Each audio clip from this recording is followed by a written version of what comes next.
It's official. Everyone wants your Bitcoin, even the cops. Welcome back, everyone. That's right, guys. We are going to take a look at a really strange story about a cop who allegedly stole 81 Bitcoin from a drug dealer's hardware wallet. Sorry, signing device.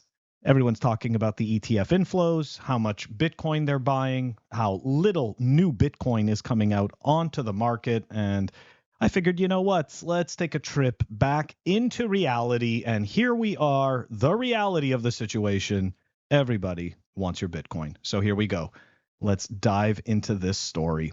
An Australian police officer is due in court this week accused of stealing 81 Bitcoin, currently worth about $4 million US from the Trezor wallet of a suspected illegal steroid dealer he was investigating. On January 25th, 2019, so you could already see this is like an older case, the dealer was raided as part of a drug trafficking investigation called Operation Viridian. Police discovered large amounts of steroid substances, a computer, and a physical Trezor crypto wallet containing Bitcoin. Now we're gonna talk about this in a bit. Specifically that the cops found the hardware, the signing device, okay? Anyways, i.e. hardware wallet.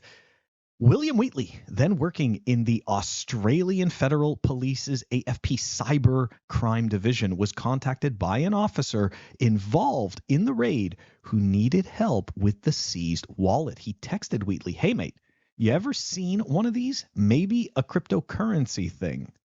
Police reportedly struggled to trace the crypto and suspected that an accomplice of the dealer was involved. Then, in 2021, equipped with better resources, authorities apparently traced the Bitcoin to Wheatley.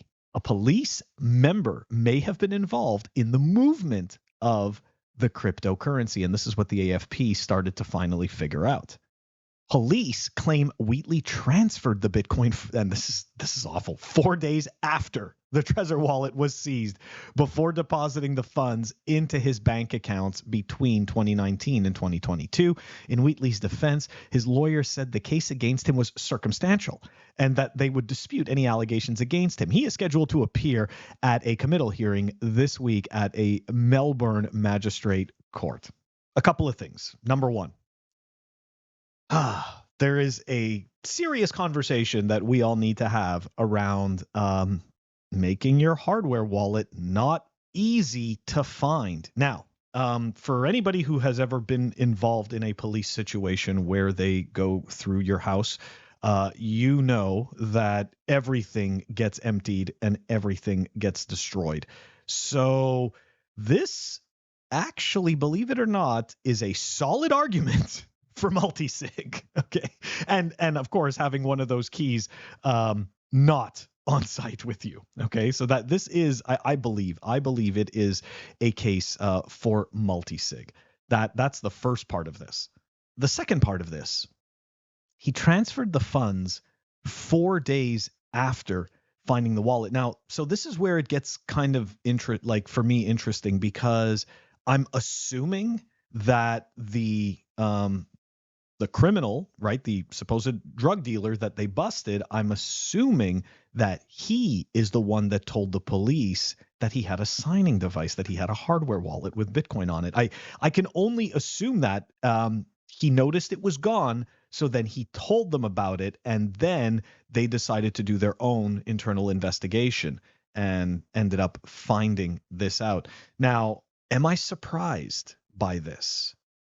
I'm talking about the fact that the cop supposedly, allegedly, right, stole this 80 Bitcoin from this drug dealer. Am I surprised by this? No, I'm not surprised by this, right? Like I've said this before, and I know it's a difficult thing.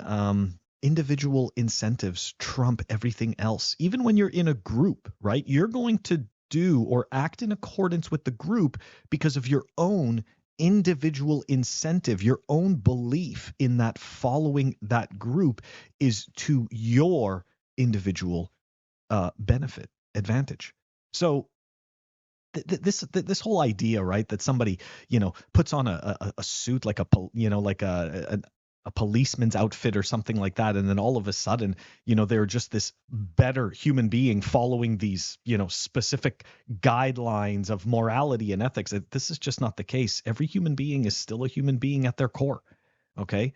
And the idea that police won't try to do this, absolutely they will. I mean, there are many documented cases, right, where drug dealers are busted, and the amount of money that is reported by the police is slightly different than the actual amount of money that the dealer claims they had. Now, of course, we're not just going to take the side of the dealer, right? We're going to assume that quite possibly maybe the dealer's making that story up, right? To kind of muddy the waters. That's possible too.